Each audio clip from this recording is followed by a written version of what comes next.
partager déjà les liens. Nous allons démarrer dans une minute. Nous allons démarrer notre émission sur la version authentique de Deutéronome 18, 15 à 18. Vous savez que c'est un thème qui fait couler beaucoup d'encre partout dans le monde entier.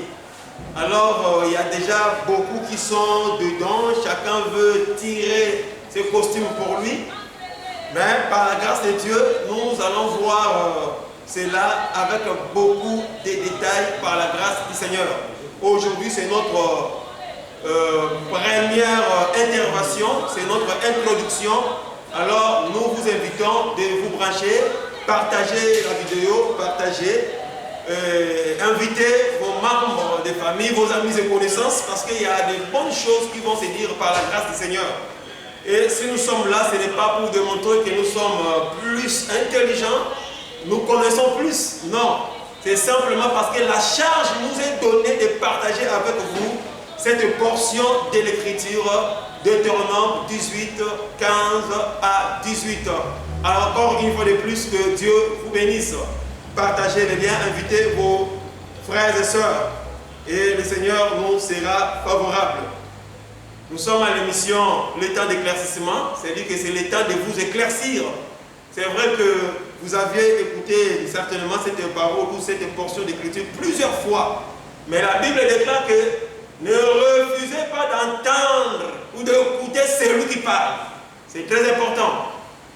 Il se peut que tu es prédicateur aussi. Tu as plusieurs fois touché cette portion de l'écriture, cela ne t'empêcherait pas aussi d'écouter ce soir. Parce que on doit toujours apprendre. Et moi qui suis devant vous, je dois aussi toujours apprendre. Que le Seigneur Dieu vous bénisse. Alors, pourquoi nous sommes là, comme je l'ai dit? Parce que nous avons remarqué que dans le monde entier aujourd'hui, la confusion est en train de régner partout, dans toutes les Écritures, surtout prophétiques.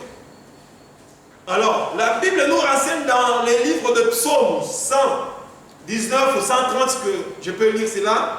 La révélation de tes paroles est claire. Elle donne l'intelligence aux simples. Voilà, la révélation est claire. Et ailleurs, il dira qu'un peuple sans révélation, c'est un peuple sans frein. C'est-à-dire que la mission que nous avons a pour but d'éclairer pour que le peuple ait des freins. Et quand on n'a pas de frein, imaginez-vous une voiture ou un véhicule qui n'a pas de frein. Imaginez les dégâts. Donc pour dire que dans les choses de Dieu, quand on n'a pas les freins qu'on appelle la révélation, on peut courir mal, et on peut s'accidenter, on peut se fracturer, on peut mourir. Et toi qui conduis, et les gens qui sont à bord de route, que le Seigneur Dieu vous bénisse. Toujours comme le frère Néhémie l'a fait, dans Néhémie 8, c'est-à-dire qu'il lisait dans les livres de la loi de l'Éternel. Voilà, nous allons d'abord prendre cette écriture avant d'entrer dans notre problématique de ce jour. Comme je l'ai dit, vous qui êtes sur Facebook, partagez le lien, invitez vos frères et sœurs. C'est ça le seul travail ou le service que nous vous demandons. Et c'est là pour la grâce du Seigneur. Que le Seigneur Dieu soit loué. Écoutez, le frère Néhémie, quand il faisait sa lecture, la Bible déclare, c'est dans Néhémie 8, chapitre 8, verset 8, il lisait distinctement dans les livres de la loi de Dieu. Voilà. Il y avait plusieurs livres, bien aimés. Plusieurs livres de plusieurs prophètes dans les nations aussi. Mais pour le peuple de Dieu, Néhémie lisait dans les livres de la loi de Dieu. Voilà, très capital. Et il en donnait l'essence pour comprendre, pour faire comprendre ce qu'ils avaient lu. Voilà, dans les livres de la loi de Dieu. Alors, dans les livres de la loi de Dieu, nous avions aussi trouvé qu'il est écrit dans Deutéronome, là où nous sommes, Deutéronome 18. Nous lisons cette écriture qui nous amène devant vous aujourd'hui. 18, 15 à 18. Nous lisons au nom de Jésus-Christ. L'Éternel, ton Dieu, te suscitera du milieu de toi, d'entre tes frères. J'aime ça. Un prophète comme moi. Moi là, c'est Moïse. Comme moi. Vous l'écouterez. 16. Il répondra ainsi à la demande que tu fis à l'Éternel, ton Dieu, à Horeb, le jour de l'assemblée, quand tu disais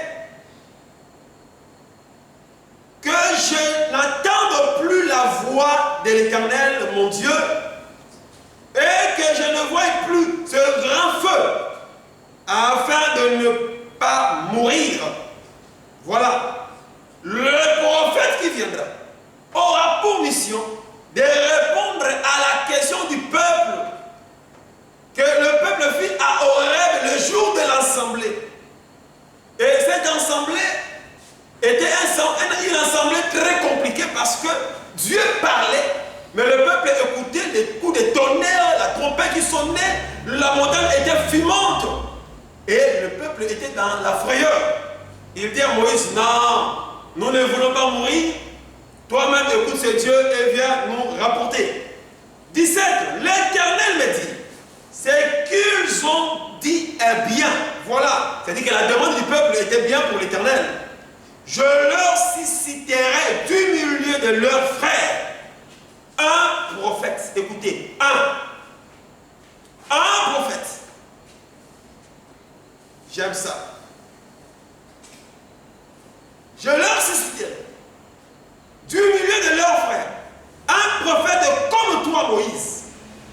Je mettrai mes paroles dans sa bouche et il leur dira tout ce que je lui commanderai. C'est-à-dire que le prophète, là, quand il viendra, il aura le commandement de celui qui l'a envoyé, de celui qui l'a suscité. Et il n'aura pas à inventer des choses ou à innover, mais il va répéter tout ce que l'Éternel aura commandé.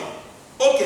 Et si quelqu'un n'écoute pas mes paroles qu'il dira à mon nom, c'est-à-dire que les paroles là seraient les paroles de l'Éternel. Celui-là, c'est moi qui lui en demanderai compte. Que Dieu vous bénisse. Voilà, c'est là la portion de l'Écriture qui fait couler beaucoup d'encre aujourd'hui sur toute la planète Terre, dans tous les continents. Ça fait crier, là c'est moi, l'autre c'est moi, ainsi de suite. Mais nous allons faire une étude distincte. Nous allons faire l'étude pour comprendre Moïse parlait de qui. Alors, sans vous tarder, nous allons vous donner la raison de l'annonce ou de la promesse de ces prophètes. Qu'est-ce qui a fait que Dieu puisse annoncer ou promettre un prophète qui doit représenter ou soit remplacer Moïse? Le problème, c'est le verset 16. Voilà. Mais avant d'y entrer, bien aimé, les choses de Dieu, on ne peut pas les comprendre selon la science humaine, selon les histoires, parce que chaque peuple a son histoire.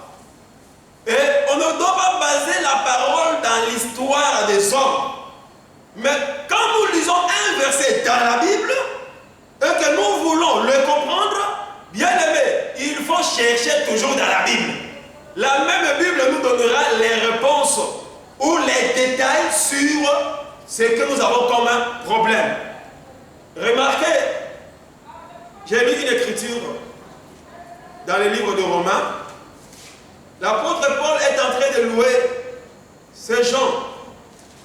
Mais il va dire une chose qui attire mon attention. Dans Romains 10, voilà.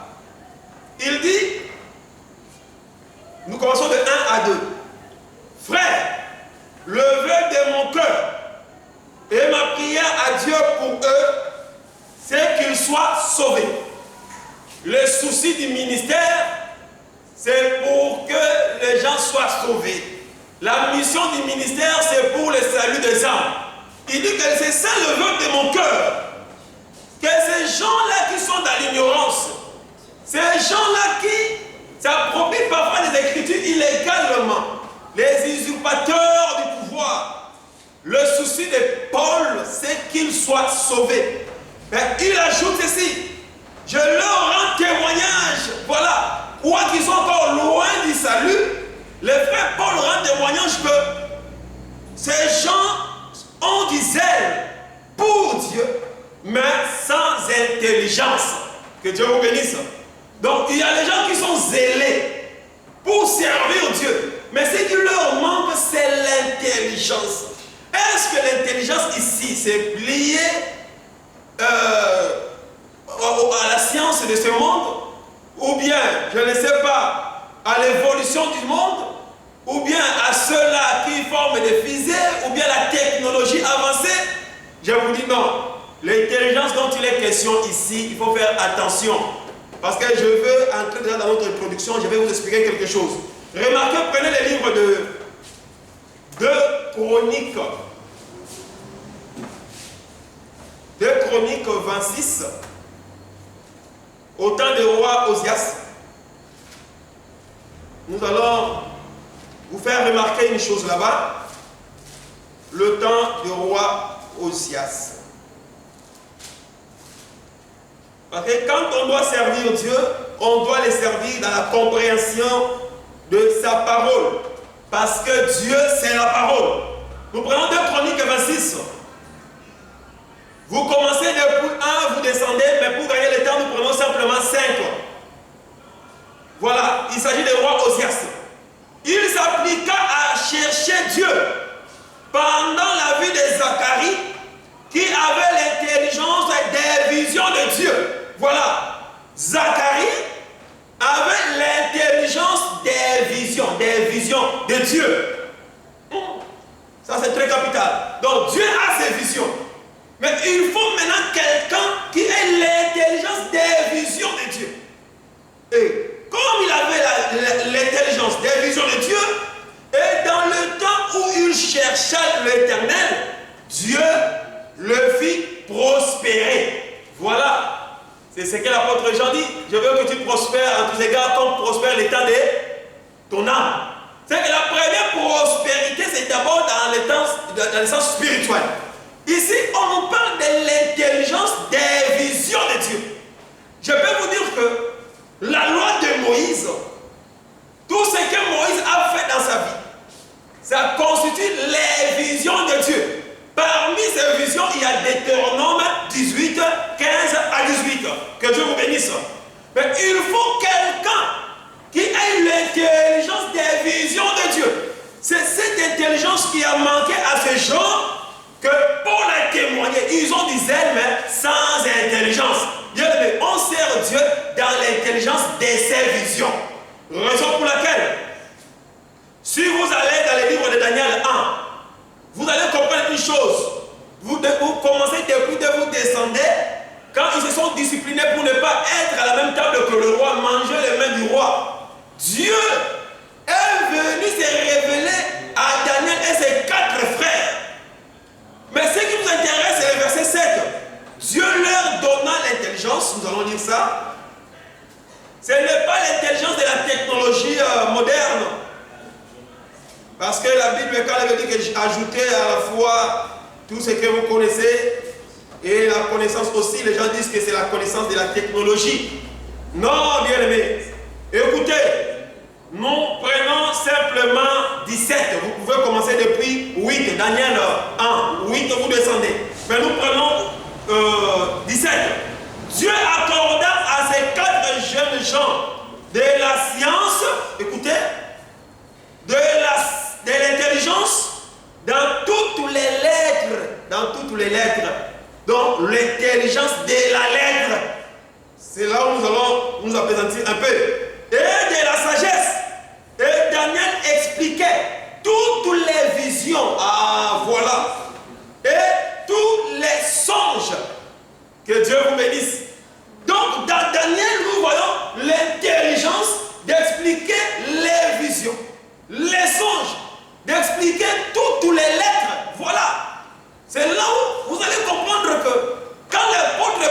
viendra. Dans 2 Corinthiens 3, il dira que la lettre tue, mais l'esprit vivifie. Or, il faut avoir l'intelligence de la lettre. Quand on a l'intelligence de la lettre, ça revient à dire qu'on a l'intelligence des visions de Dieu. Or, quand on ne comprend pas les visions de Dieu, ici je ne parle pas des visions que tu vois quand tu pries chez toi. Ou bien tu dors comme ça, tu ronfles et puis tu commences à faire des songes. Le songe dont il est question ici, je vous dis que c'est la lettre dans l'ancienne alliance. C'est-à-dire que ce que Moïse nous a apporté. Que Dieu vous bénisse. Alors, remarquez, dans cette vision aussi, j'appelle ça vision, nous devons chercher l'intelligence. Ah, j'aime ça. Aujourd'hui, Seigneur, on va parler de la marque et de la bête. La Bible dit que c'est lui qui est intelligent. C'est lui qui a l'intelligence, calcule le nombre de la bête. Donc, tout tourne autour de l'intelligence. Vous voyez? De la même manière, dans Deutéronome 18, ça demande une intelligence pour comprendre de qui a parlé Moïse. Et l'intelligence là, ce n'est pas la théologie. Voyez-vous? L'intelligence dont il est question ici, c'est par rapport à l'esprit du ministère qui révèle les choses. Alors, je répète que toutes les écritures qui cachent une certaine pensée de l'Éternel, c'est la vision. Et dans la Bible, nous avons plusieurs visions. Que Dieu vous bénisse. Raison pour laquelle j'ai dit ceci. Ce qui a provoqué le problème, ce qui a inspiré à Dieu de promettre un prophète qui doit venir, c'est le verset 16 de Deutéronome 18.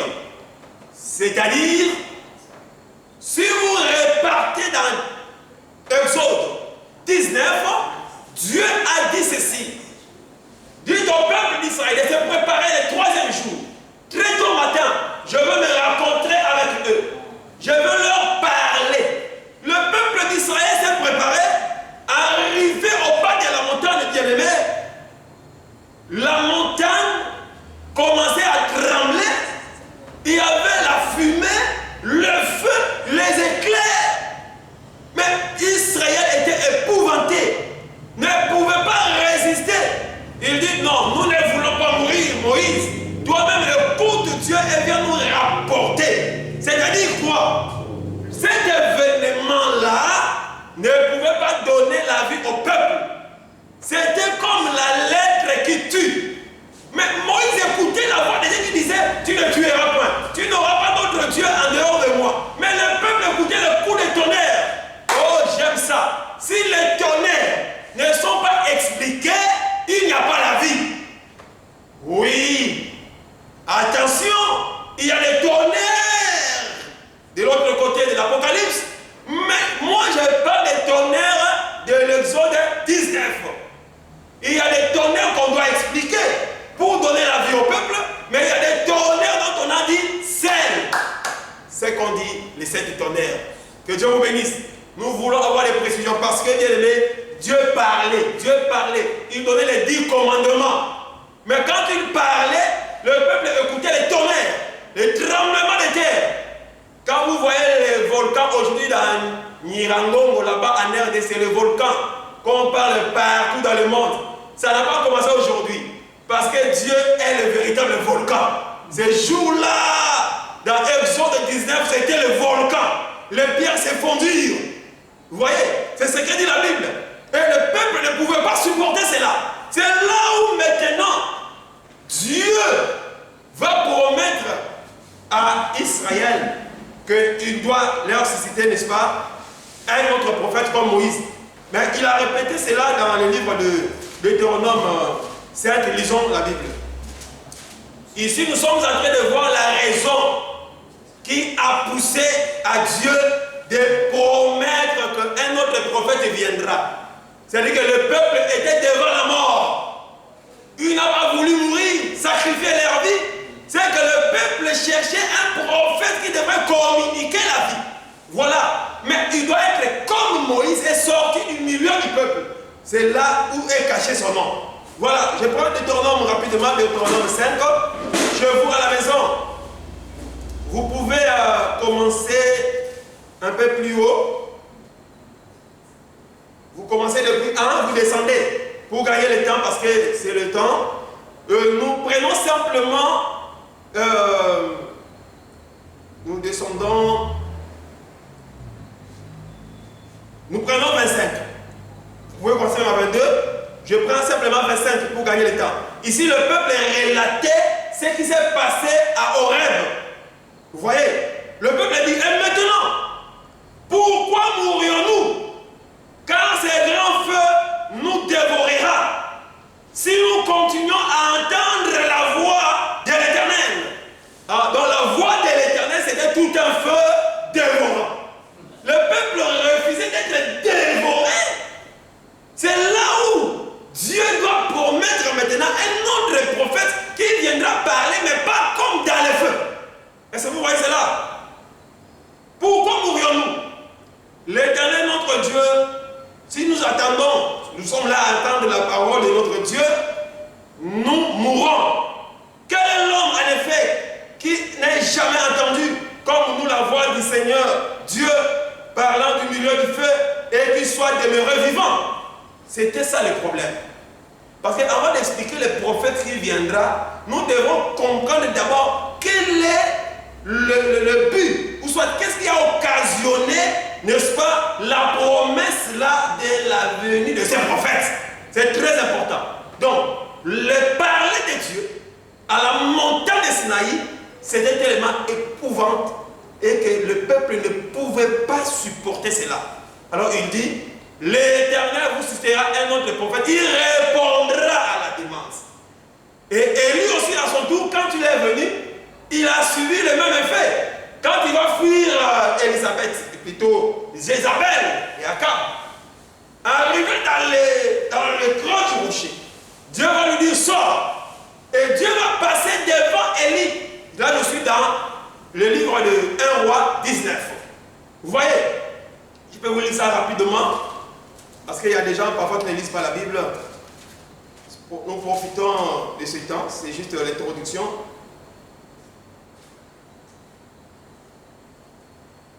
L'Éternel dit à Élie de sortir, 19, nous prenons juste, vous commencez depuis 8, mais nous prenons 11, nous descendons. L'Éternel dit, sors, tiens-toi dans la montagne devant l'Éternel. Et voici, l'Éternel passa. Et devant l'Éternel, écoutez, ici ce n'est pas derrière. Devant l'Éternel, il y eut un vent fort et violent qui déchirait les montagnes et brisait les rochers. L'Éternel n'était pas dans le vent et après le vent, ce fut un tremblement de terre. L'Éternel n'était pas dans le tremblement de terre. Et après le tremblement de terre, un feu. L'Éternel n'était pas dans le feu. Et après le feu, un murmure doux et léger. Et c'est là où Élie va comprendre la parole de Dieu dans le murmure doux et léger.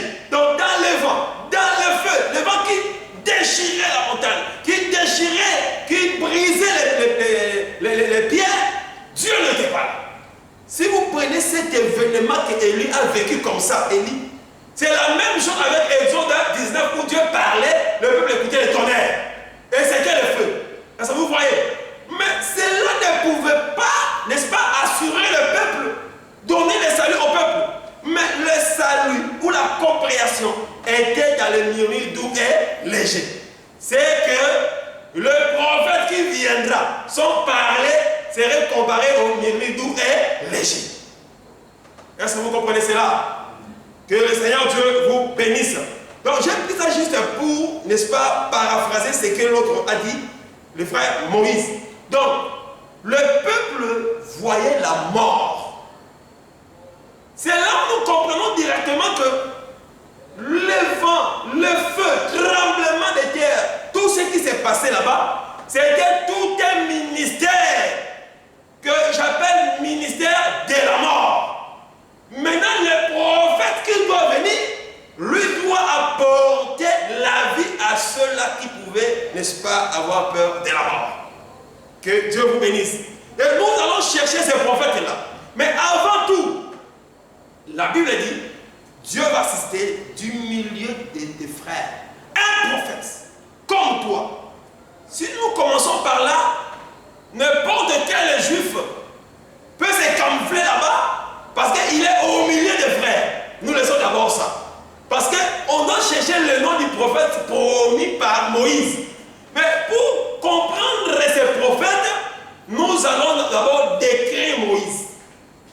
Nous allons faire le décryptage de Moïse. De sa naissance à sa mort. Parce que le nom est caché dans cette phrase. Comme moi. Dieu vous suscitera un autre prophète du milieu de vos frères. Comme moi. Où Dieu dit, je vais susciter un autre prophète comme toi, Moïse. Alors, le nom de ces prophètes, il ne faut pas les chercher loin. C'est dans cette phrase, comme moi, comme Moïse. Le nom est là. Maintenant, il faut maintenant chercher, c'est comme Moïse là veut dire quoi? Que le Seigneur vous bénisse. Voilà, j'aime ces choses parce que c'est tellement salutaire. Et sans la compréhension, sans la révélation, comme j'ai dit, le peuple est safran. C'est la révélation qui nous éclaire aussi. La révélation de la parole éclaire. Alors, nous allons maintenant chercher à comprendre. Faire la description de Moïse. Quels sont les éléments phares de Moïse? Parce que le prophète doit être comme Moïse. Remarquez. Si vous prenez d'abord les livres de Deutéronome, nous commençons d'abord par là. 34. Vous lisez 10 à 12. Vous allez comprendre là-bas que dans tous les hommes de la terre, les prophètes, bien aimés, la Bible dit que Moïse était incomparable à tous les prophètes. Par la parole, la puissance, la terreur qu'il a inspirée en Égypte et partout. Donc, la première des choses, les prophètes qui viendra doit aussi être incomparable, incomparable. Par sa parole, sa puissance, les miracles, les prodiges. Nous devons chercher ces prophètes en Amérique, en Europe, en Asie, partout en Afrique. Commençons ici au Gabon. Qui est celui-là qui soit incomparable en force, en puissance, en autorité et autres? Là, nous sommes dans Deutéronome 34, vers la fin de la vie de Moïse. Ces prophètes-là, si nous remarquons dans Moïse, Moïse était la référence de tout enseignement, de toute prédication en Israël. Là, si nous prenons les livres de 2 Corinthiens, 3, 14 à 15, vous allez voir que on ne faisait que lire Moïse chaque sabbat. On ne dit pas qu'on lisait Abraham. On ne dit pas qu'on lisait Noé. On lisait je ne sais pas qui. C'est-à-dire que quand il s'agit de la parole dans la synagogue, dans les temples, on voyait le maître Moïse. Et le jour que Jésus a guéri l'aveugle né, les pharisiens voulaient savoir, mais comment tu es guéri? C'est un homme de péché, comment il t'a guéri? Parce qu'ils sont toujours contre Jésus. Alors, ils sont allés demander aux parents, est-ce que vraiment celui-ci est votre fils? Est-il vrai qu'il était aveugle? Ils ont dit que oui. Comment est-il guéri? Qui l'a guéri? Ah, le parent, sachant que si nous disons la vérité, on peut nous expliquer la synagogue. Ils ont dit que non, il a de l'âge. Alors qu'ils ont déjà demandé à celui qui avait bénéficié du miracle. Ils se sont retournés chez lui pour la 1e fois pour dire, mais dis-nous comment il a fait pour que tu sois guéri. Alors, nous lisons cette écriture rapidement. Nous allons rapidement, juste, nous déposons les matériels de construction, hein, parce qu'il y a beaucoup d'éléments et le Seigneur nous sera favorable pour finir ça au temps prévu par lui-même. Jean 8. Nous prenons la réponse de ces gens-là. Jean 8.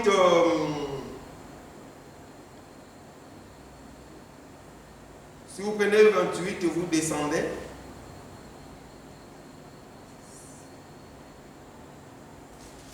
Non, Jean 9. C'est pas Jean 8, excusez-moi. Jean 9, 28. Donc commençons par 26. Il lui dit, que t'a-t-il fait? Comment t'a-t-il ouvert les yeux? Il leur répondit, je vous l'ai déjà dit. Vous n'avez pas écouté. Pourquoi voulez-vous l'entendre encore? Ah, ces gens étaient vraiment, ils insistaient. Voulez-vous aussi devenir ses disciples? Ça, c'est l'aveugle qui parle. C'est lui qui a vu plutôt, qui était aveugle. Il injuriait, écoutez, les prédicateurs qui injurient, les conducteurs des aveugles qui injurient, les tombeaux blanchis. Bien aimé, un prédicateur n'injurie pas les gens. Hein? Il ne faut pas être charnel, ça c'est juste une parenthèse. Un prédicateur n'injurie pas. Tu dois être sérieux. Voilà, il injuriait. C'est toi qui es son disciple. Nous sommes disciples de Moïse. Voilà. C'est que Moïse était référence dans tout ce qui pouvait se faire dans le cadre de la divinité ou de la religion en Israël. Ici, ces gens n'ont pas dit que nous sommes disciples de David, disciples de Noé, disciples d'Enoch, disciples d'Abraham. Non. Quand il s'agit d'être disciples, on voit Moïse. On sous-attend que leur enseignant, c'est Moïse. Dans la référence de l'enseignement, c'était Moïse. Pour dire que Moïse ne pouvait pas copier autre chose que qui que ce soit. Dieu lui donne pour qu'il transmette aux autres. Voilà. Ça, c'est l'un des caractéristiques, n'est-ce pas, de Moïse étant le grand prophète dans l'Ancienne Alliance. Parce que dans le premier, nous avons vu qu'il était incomparable, qu'il était plus grand que tout ce monde-là. Donc, nous sommes disciples de Moïse. Donc, le prophète qui viendra, c'est que lui aussi doit être la référence de l'enseignement jusqu'au jour de l'enlèvement. Pas autre référence. Jusque-là, le nom est caché. Nous allons y arriver. Dieu va vous citer un prophète comme Moïse. Comme Moïse. Alors, si nous regardons Moïse, il avait encore quelle qualité? Moïse était un véritable intercesseur qui pouvait amener Dieu à la repentance. Oh, j'aime ça. Israël murmura. Dieu voulait exterminer son peuple. Mais Moïse va intercéder et va ramener Dieu à la repentance. Et la Bible déclare que Dieu s'est repenti du mal qu'il a voulu faire à son peuple. C'est que le prophète qui viendra, nous devons le voir aussi ramener Dieu à la repentance. Nous allons parler de la repentance de Dieu par la grâce du Seigneur. Alors nous prenons l'écriture. Notez toutes ces références que je donne là. Parce que ça, ce sont les éléments que nous allons utiliser pour maintenant démasquer c'est qui le prophète qui est semblable à Moïse. Comme Moïse. Est-ce que vous comprenez cela? Voilà. Nous prenons les livres de Nombres.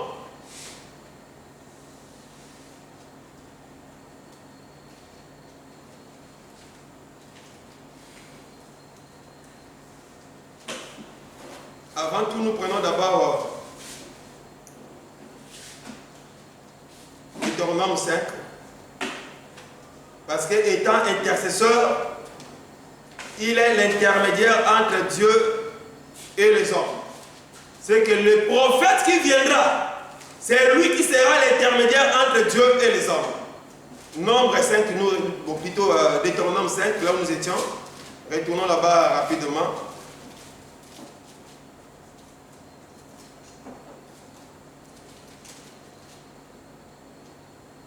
Pendant que Dieu parlait avec Moïse et que le peuple ne pouvait pas écouter tout ce qui se parlait, écoutez ce que dit Moïse dans Deutéronome 5. Nous prenons 5. Je m'éteins alors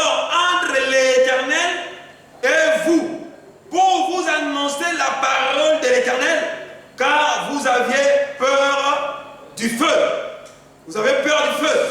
Et vous ne montez point sur la montagne.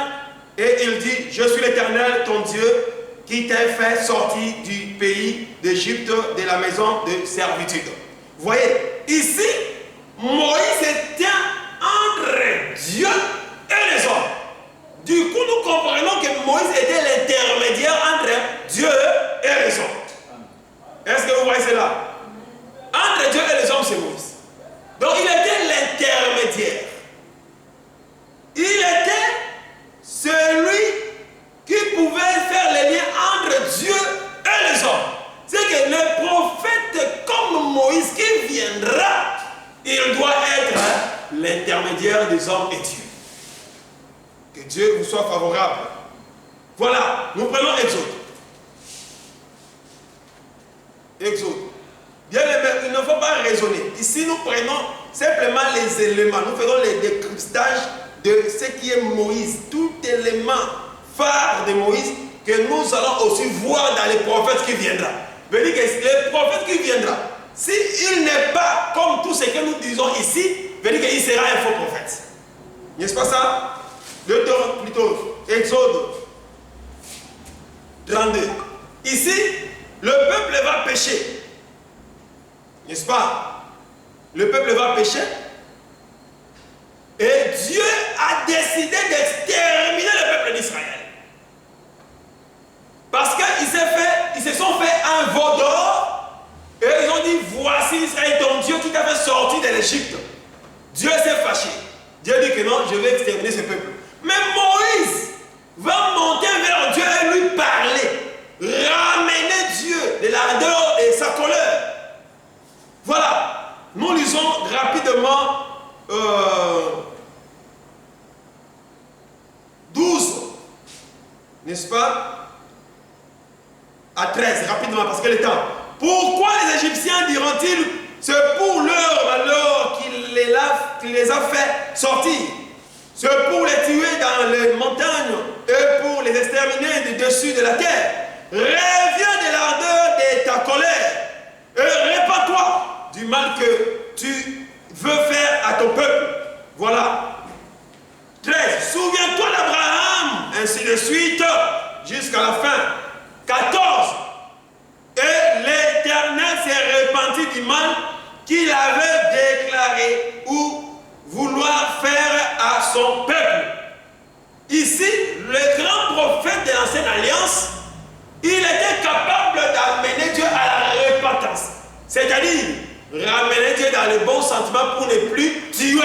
C'est que le prophète qui viendra, qui soit comme Moïse, doit avoir cette qualité d'intercesseur qui ramène Dieu à la repentance. Maintenant, on doit entrer en Afrique, partout. Si on trouve cet homme, veut dire que c'est lui. Pas seulement ça, c'est dire que tous les éléments. Là, nous faisons des décryptages de tout ça. Et nous allons prélever peut-être 15 ou plus même des éléments qui caractérisent Moïse. Remarquez, le Moïse là, qui était grand prophète, à qui on a promis notre prophète comme lui, Dieu l'avait établi Dieu. Donc le prophète qui viendra doit être aussi Dieu. S'il n'est pas Dieu, veut dire que ce n'est pas lui. Là, je suis dans Exode 7, 1. Je t'ai fait Dieu devant Pharaon. Que Dieu vous bénisse. Et prenez aussi Exode 4, 16. Je t'ai fait Dieu devant pour Aaron. Et lui te servira de la bouche. C'est que si quelqu'un venait pour être établi prophète promis par Moïse, il doit être aussi Dieu. Donc nous allons chercher à partir de la semaine prochaine. Soyez branchés. Ça c'est, nous déposons les matériels. Donc c'est par là que nous allons passer pour maintenant voir ces caractéristiques de Moïse. Ça se retrouve dans qui? Chez qui? Pour dire que non, c'est lui-là que Dieu avait promis dans Deutéronome 18, 15 à 18. Que Dieu vous bénisse. Alors, remarquez, il doit être Dieu. En dehors d'être Dieu, cet homme, il doit être aussi roi, parce que Moïse était aussi roi. Là, vous prenez le livre de Deutéronome 34, plutôt 33, 4 à 5. Moïse, là-bas, était roi en Israël. C'est que si Dieu a promis un prophète comme Moïse, celui-là aussi doit être roi. Ah, là, ça va bloquer beaucoup de gens. Hein? Parce que ici au Gabon, vous êtes déjà au nombre de 5. Mais ici aussi, il n'y a pas la royauté. Ici, c'est la République. Hein? Il n'y a jamais de roi ici au Gabon. Déjà, vous aurez des problèmes un peu sérieux quand nous allons expliquer c'est qui ce prophète-là. Ici, dans tous les éléments que nous donnons, c'est là où est caché le nom du prophète. Voilà, dans l'intelligence des visions de Dieu. C'est comme ça qu'on va comprendre et découvrir le prophète comme Moïse. Et comprenez aussi que Moïse était le constructeur, voilà, un bâtisseur du sanctuaire de l'Éternel. Ouais, c'est un bâtisseur, c'est un constructeur. Là, si vous prenez le livre d'Exode 40, au verset 18, vous sautez, vous prenez 38, 33, on vous dira que c'est Moïse qui a achevé, c'est Moïse qui a construit les tabernacles. C'est vrai qu'il y a les gens qui travaillent, mais la Bible conclut en général à la fin que c'est Moïse qui a construit. Oui. Maintenant, le prophète est comme Moïse. Quand il viendra, moi je vois que lui aussi doit être un constructeur. Il doit être un bâtisseur. Et nous allons rechercher c'est qui le prophète qui construit. Que Dieu vous bénisse. Voilà. En dehors de ça, prenez tous ces points-là. C'est là, c'est le chemin. Nous frayons le chemin. C'est par là où nous allons passer pour voir les noms distinctement et clairement.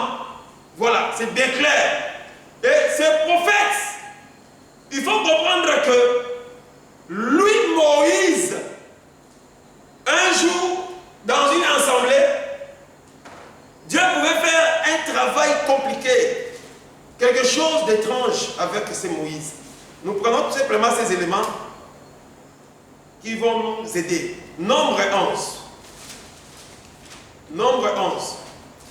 Parce qu'il représentait quelqu'un qui avait l'esprit sans mesure. Donc c'est par lui que les autres devraient recevoir le Saint-Esprit. Ou l'Esprit. C'est que lui ne reçoit pas l'Esprit par une autre personne. Mais c'est par lui que les autres doivent recevoir l'Esprit. Nombre 11.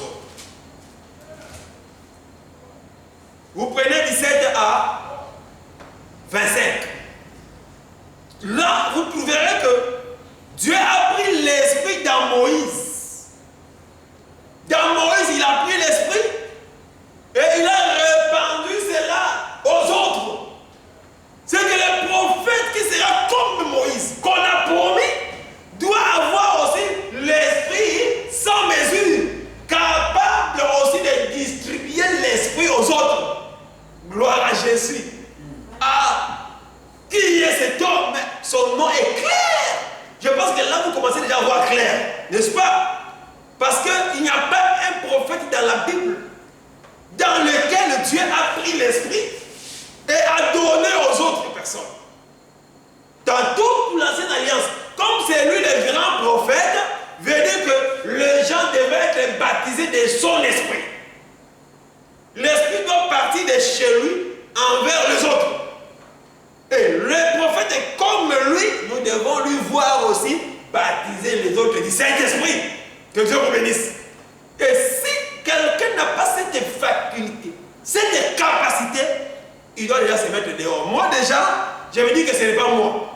Là, franchement, quand je lis Deutéronome 18 là, un autre prophète comme moi, Moïse, avec les points que je donne, comme Moïse, je ne me retrouve pas. Donc déjà, moi, je ne suis pas ce prophète-là. Alors, si toi tu l'es, nous allons te vérifier par rapport à tout ce que nous sommes en train de dire. Que le Seigneur vous soit favorable. Alors, Moïse, c'est un prophète qui, quand il monte à la montagne, il avait la possibilité de se transfigurer.